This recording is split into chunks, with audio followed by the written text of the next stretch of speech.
and then we'll all sing. So I'm going to take this opportunity, especially since Lucian is not here. We heard twice a statistic that is very startling and that I'm afraid is misunderstood. And so I couldn't help. I can't help, because this is a statistic that people go home and repeat. And if you don't understand it right, you'll get it wrong, and it just, I don't know. I'm a historian, so it grates on me. I've overlooked a few things so far, but this one is just a little bit too much, and I guess got to be careful with this. Okay, so she said that the lifespan was 25 years old. That sounds like somebody would get to the age of 25 and then you die, right? So if you get to 30, then you're old. In fact, they said, she was 33, so she was old. No. It's an average, right? And so because most people died when they're in childhood, most people born alive would die as a child. It skews the numbers way down. So if you can make it out of childhood, make it to say 20 years old, then you had a good chance of living 60, 70, 80 years old. It was not uncommon at all to live that long. So she lived until 33? That's probably because she was so hard on herself, as we'll talk about here in a minute. And same with St. Francis. I think he lived till his 40s. He wasn't an old man. It's just he just took a harsh toll on his body. When we get to Venice, we're going to talk about the leader of Venice, the Doge of Venice, participated in a crusade when he was in his 90s. Now that's old. That was old then too. That was unusually old. But it wasn't like it was some miraculous thing that he lived to his 90s, just like it's not a miraculous thing when people today live to their 90s. It's unusual, but it's not unheard of. So I heard it once, and I heard it again. I thought, oh man, I don't want people going home or preaching over the pulpit. You realize that people lived to 25 and then died? It's like, no, they didn't. So, all right. So St. Catherine. I think my reaction to St. Catherine is very medieval, actually. Modern and medieval, in the sense that I can't quite figure her out, and neither could people in her own lifetime. They really couldn't quite figure her out. She intimidated people. She confused people. People listened to her story, found out about her, and thought, man, that's, even by medieval standards, and in a medieval period, people were used to thinking about miracles and that sort of thing. It wasn't really that unusual to hear of somebody, a saint, who does miracles. Today, we're a lot more skeptical than I think people were in the medieval period. And yet, Catherine was just kind of out. Even for medieval period, people were like, oh man, this is a little bit far out, right? So I'm frankly, a little bit frightened at her, a little bit intimidated. Sometimes in reading about her, I sort of snicker. You just kind of like, oh, now come on, really, truly. I have a hard time believing some of what I hear about her. Apparently, she said her first vision came at the age of 6, when she looked up into the heavens and saw Christ on his throne. And that was really when she knew that I'm dedicated to Christ, right? So she claims to have seen a vision. Hey, I don't know. Maybe she did. Apparently she did. One of her biographers said that she freed herself from all dependence on food or sleep. She said she claimed to have gotten to the point where she was sustained only by daily Mass. The little bit of bread and a little bit of wine that she took every day in Mass. And she would not eat anything else. I don't know. For 3 years, she lived in complete silence in a small room, leaving only to go to Mass. Then she would return. She never spoke at all, and she stayed in this little cell of her house, her parents' house, for 3 years, until, she said, Christ appeared to her and said, you need to go out and tell the gospel. So we heard today about how she spent most of her day at the hospital, and the different things. It wasn't just for sick people, it was for travelers and that sort of thing. I don't know, but I bet you she was down there telling people about Jesus Christ. She was an evangelist. And it was very important to her to go out and tell people about Jesus Christ. And apparently, she was very, very, very successful at that. There are lots of stories of people, even people who were like really skeptical of her. And they would come and talk with her, and within an hour, they were just completely repenting of their sin. And if they were wealthy, giving away all their stuff and living as a dedicated Christian, maybe committing themselves to a monastery or something like that. She was very, very persuasive in her persona and in her words. One story says that she very selflessly cared for a leper, took care of her, touched her, held her, and in fact contracted leprosy from contact with this leper. But when this leper died, she was miraculously healed. She talks about incredible battles that she fought. Almost it sounds like demonic battles. That's actually how she described it. Spiritual battles with demons, and that would incapacitate her. That would go on for hours and hours, where she would feel physical pain. And she described it as spiritual battles on behalf of the people. So she was in great trauma in order to help her society to get along. She was known for falling into a trance-like state. In fact, at different times, depending on where she would be asked to leave, because there was a good chance that she would fall into a trance-like state for hours and kind of create a scene. They would have to actually carry her out of the church. And so sometimes they would say, would you please not be here, because we don't want you to go into one of those things again. Various stories of her being able to tell almost prophecies. There's this really interesting story of one person who was very much a skeptic and would come and talk to her. And one day she said, why weren't you doing, whatever he was supposed to be doing? He says, I was. He says, no, you weren't. You were down at the tavern with 3 other people and you were talking about something or other. And she was exactly right on. All right. Now, these are all stories that are told of her.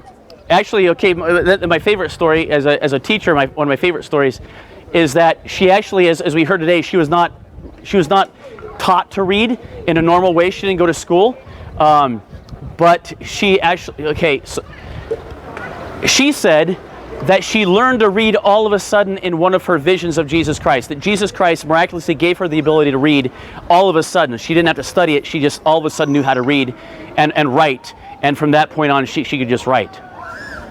Right? All these stories are just things that followed her around, and that even people then were a little bit skeptical of.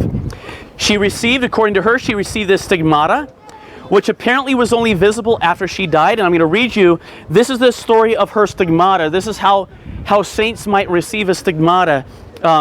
This is somebody who was there, wrote, this is how it happened. She had been praying after communion. Her friend and others saw her rise up gradually from her prostrate position to her knees. So she's laying flat in probably one of her trances or whatever. She rose up to her knees, her face glowing, stretched out her arms, and then, after remaining there for a moment, fell suddenly to the ground as though she had been mortally wounded. She said only a little while later, these are her words, I saw the crucified Lord coming down to me in a great light, and for this my body was constrained to rise. I couldn't rise. Then out of the marks of his most sacred wounds, so out of his hands, out of his side, his feet, I saw 5 blood-red rays coming down upon me, directed towards the hands and feet and heart of my body. Perceiving the mystery, I exclaimed, O Lord my God, I beg you, do not let the marks appear on my body. While I was still speaking, before the rays reached me, they changed their blood-red color to splendor, and in the semblance of pure light, they came to the 5 places of my body. So great is the pain that I endure in these 5 places, but especially within my heart, that unless the Lord works a new miracle, it seems impossible to me that the life of my body may stay with such agony. It will surely end in a few days. So this is her telling the experience. When she came to, this is what she said. This is what happened to me. And apparently she was still in pain, and after like 4 or 5 days, and the pain went away. But she said that she could see the stigmata, but it was only after that she died that other people could see the stigmata. All right? And very unusual for a woman to experience this as well. But typical for a medieval saint. This is a typical experience for a medieval saint who had reached a certain level of holiness or dedication. So we can scoff at these things, but stories abound of people who had scorned her and came and were with her. And like I said, they came scorning, they came mocking, and they left totally convinced that she was a holy woman dedicated to the Lord, and that the Lord was doing something great with her. The miracle that I want to focus on today is her marriage to Jesus. Marriage to Jesus was not a unique desire among women of medieval Europe. If you joined a monastery, if you joined a convent, you would, in a sense, go through a marriage to Jesus. It was a formal thing that people could see, people could witness, and you would often pick up a ring. It would end with you having a ring on your finger, and so that even if you were a nun in a convent, the women would often wear wedding rings as a symbol of their marriage to Jesus Christ. Any woman who consecrated herself to a monastic life, they would take vows of marriage and then consider themselves married to him. This is not necessarily unbiblical in a general sense. We are called, the church is called the bride of Christ, and we do await our final marriage, the marriage of Christ and his bride, the church, right, at the end. So this basic concept is biblical, that we are in a sense married to Christ, although we're waiting for that to come. Catherine's marriage, though, was something even different than that, okay? It was taken to a new level. Medieval mystics claimed that marriage was even beyond just the normal one that a nun would take. It was often preceded by tremendous trial and mortification of the flesh, meaning self-denial, fasting, maybe punishing your body, great physical trial. And then they would receive some kind of a vision of Jesus Christ, like a groom appearing to them. And they would become spiritually united with him in marriage. And all of this was very, very real to them. They claimed that this was very real. It wasn't just like they just sort of kind of thought about it and wished it and hoped it or imagined it or woke up from a dream and said, you know what, I had a dream. To them, it was a very real sort of an experience. Here's how Catherine's biographer explained her marriage experience. Catherine had prayed again and again for the gift of perfection in the virtue of faith so that it would never be shaken or beaten down by an assault of the enemy. She always heard the same answer, I will espouse you to myself in faith. After a time, while all Siena was given up to the usual festivities on the last day of the carnival season, is a special time, kind of like a Mardi Gras, the voice told her, so everyone else is partying and she's in praying for the spiritual sanctification, the spiritual marriage. A voice told her that the time had come. And it said, I will celebrate solemnly today with you the festival of marriage of your soul. And even as I promised, I will espouse you to myself in faith. While the Lord was still speaking, there appeared the most glorious Virgin, the Virgin Mary, his mother, Jesus' mother, and the most blessed John the Evangelist, the glorious Apostle Paul, and the most holy Dominic, for whom this church is named, the father of Catherine's religious order, the one that remember how she couldn't join it because she wasn't a male, but she attached herself to this and kind of lived like it. Okay, so together with all these people, and with the prophet David, who played a psalter, he had his psalter. I guess I should be going like this, not this. We'll be going like this, play the psalter, playing music for this wedding, all right? As he played the sweetest melody, and as the Virgin Mother took the right hand of Catherine and guided her to her son Jesus, graciously consenting to his mother, and with the Harley Davidson in the background, graciously consenting to his mother, the only begotten of God drew out a ring of gold, which had a circle of 4 pearls, enclosing a most beautiful diamond. And Jesus placed the ring upon the ring finger of Catherine's right hand. Then the vision disappeared, but the ring always remained on her finger, not so that others could see it, but only for herself. She often, with bashfulness, confessed to her closest friend that she always saw that ring on her finger. There was never a time when she didn't see it. Okay? So that was her marriage experience, her wedding experience to Jesus Christ. From that time on, if you read stories of her when she speaks, as people around her are writing down what they saw of her and experienced with her, and whenever she speaks in these stories, she would often use the term "sweet Jesus." Oh, my sweet Jesus would not want this.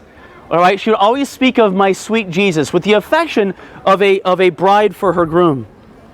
And she longed, just terribly longed to be in Jesus' presence here on earth, and then also in heaven. So she really longed for that. Okay, so what do we make of all this? Part of this is like, oh man, this is messed up. You might have a reaction like, this is all messed up, right? This is all part of this kind of this medieval kind of messed up kind of stuff. I just remind you of Chesterton's words that to despise medieval people because of what we think is corruption is to hate humans on humanitarian grounds, right? So we listen to this, and what happened to her? Nobody really knows what happened to her, but I think anybody should say that she was very much in love with Jesus. And beyond that, God will sort out what really happened and didn't, and that sort of thing. But what I learned from her,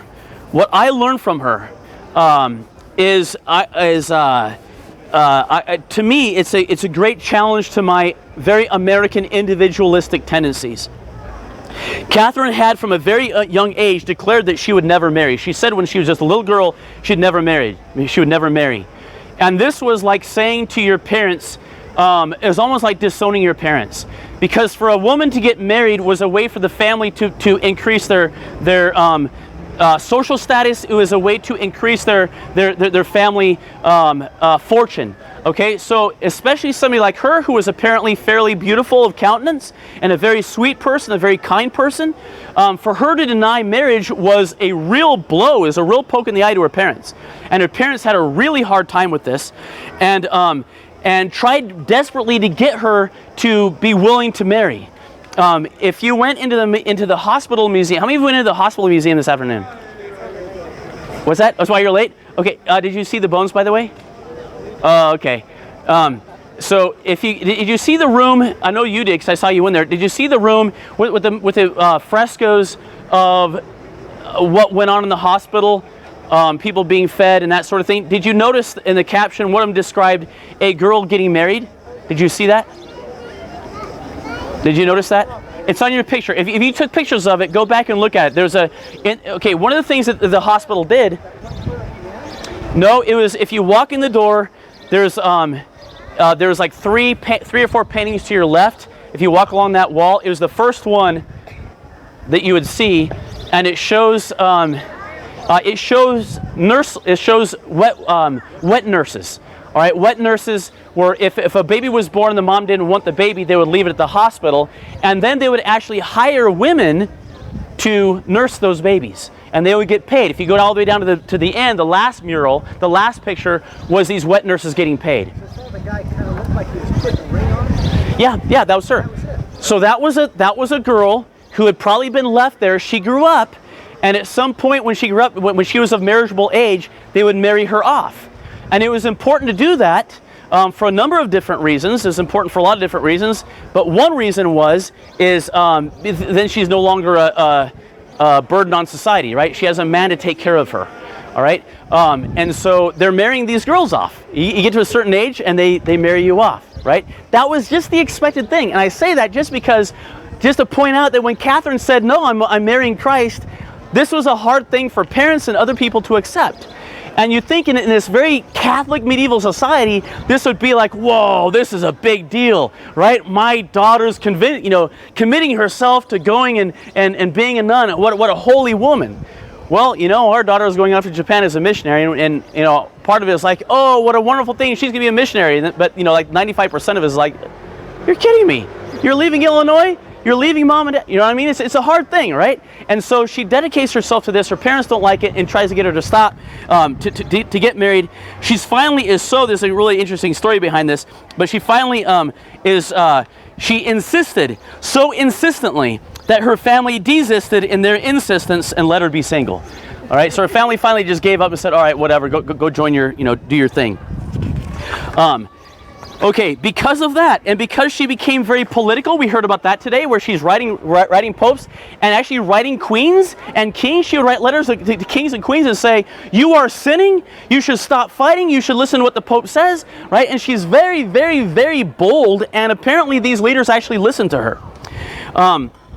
So because of all of this sort of thing, modern people often read her story and stories like her, because she wasn't alone in this. Any woman who went and joined a monastery would be making the same sort of a decision. Because of that, a lot of modern people, especially modern Americans, see her as a proto-feminist. Okay, and I remember, in a college class. It was a class on medieval Europe, actually, is what it was, and we read a story of another woman very much like Catherine, who went to great lengths to avoid getting married. She was finally trapped into a marriage service, so she went through the marriage service, but on her wedding night, she escaped by first hiding behind curtains, so her husband couldn't find her, and then she escaped climbing out a window and made it out, and that was like the last straw. And her family, because they hadn't consummated the marriage, the priest was like, all right, forget it, and annulled her marriage, and her family was like, all right, forget you, go ahead and be a nun. And she went on and she became very famous. So you read this story, it's a very moving story, and I remember this is like 18 years ago. And so all the women, especially in the class, were like, oh yeah, she's standing up for herself, right? She's standing up for her rights, standing against patriarchy, right? Going against the patriarchy, and all this kind of stuff. And I remember distinctly my professor saying, no. That's a 20th century response. That's a 21st century response. That is not what they're doing at all.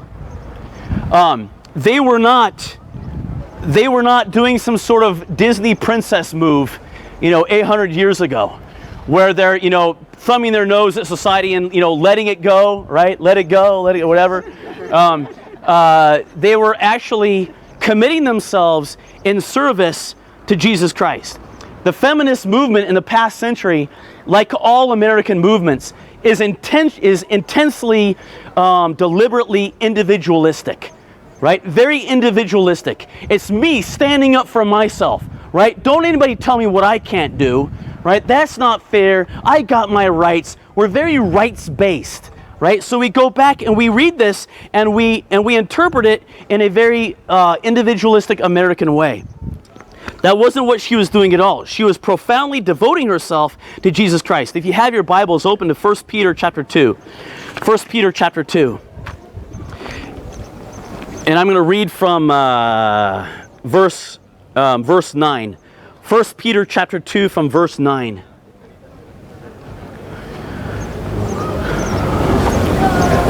It says, but you are a chosen generation, a royal priesthood, an holy nation, a peculiar people, that you should show forth the praises of him who hath called you out of darkness into his marvelous light. So the basis of this is you are chosen by God. You are a chosen people. You don't exist for yourself. You exist for God, who has chosen you and given you a dignity and a value that has everything to do with God. It's not about me and myself. My value, my significance comes from God himself. You were in time past not a people, but now you are the people of God, which have obtained mercy, but now you have attained mercy. Skip down to verse 13. Therefore, submit yourselves with this human dignity, with this relationship to God, with our relationship to God. Submit yourselves, therefore, to every ordinance of man for the Lord's sake, whether it be to the king as supreme, or unto governors as unto them that are sent by him for the punishment of evildoers, and for the praise of them that do well. For so is men. This is for the will of God, for the glory of God.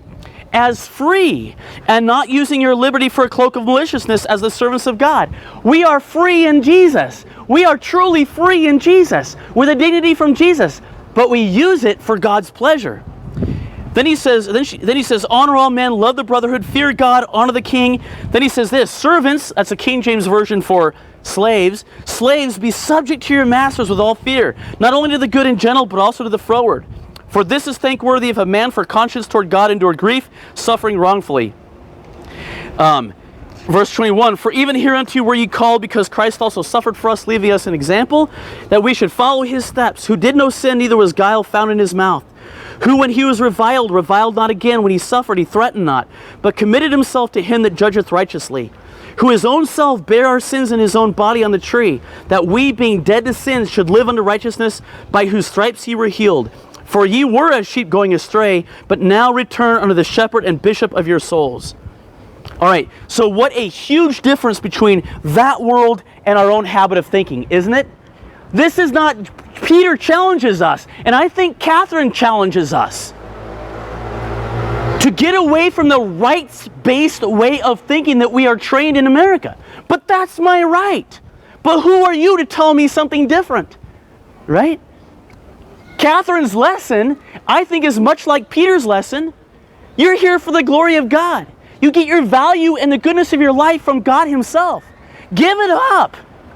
Give it up for him. That's what Catherine was doing. She wasn't standing up for herself as a woman. She was committing herself to doing the will of God. I mean, Peter even says, you submit to every ordinance of man. You are free, but you're also slaves of God. So you submit yourself to your masters. You're going to suffer, but Jesus Christ himself suffered. So we see a lot of this, I think, in the scripture. Paul talked about how he had the right to marry a sister, but he didn't because he was dedicated to doing the will of God. He said, as an apostle, I have the right to marry a sister. I can marry a sister. I can do that, but I'm not going to because I got too many other things to do.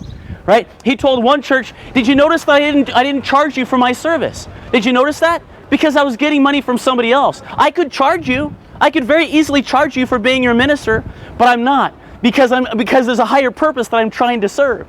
We see in the scripture that Jesus himself did this, right? Jesus himself emptied himself of he never became not God, but he took upon himself, it says he emptied himself of his God, of his nature, it's an easily misunderstood thing, but he didn't grasp his godhood while he was on the earth, right? He didn't go around saying, listen, I'm God, you guys got to worship me. He went around as a servant. Why? Because he was only doing the will of the Father. This is a totally different concept than we've been raised with as good old Americans to stand up for our rights, right? Don't you dare violate our rights. Philippians says this, let this mind be in you, which was also in Christ Jesus, who being in the form of, here it is right here, who being in the form of God, he was God, thought it not robbery to be equal with God, but made himself of no reputation, and took upon him the form of a servant, and was made in the likeness of men. And being found in fashion as a man, he humbled himself and became obedient unto death, even the death of the cross.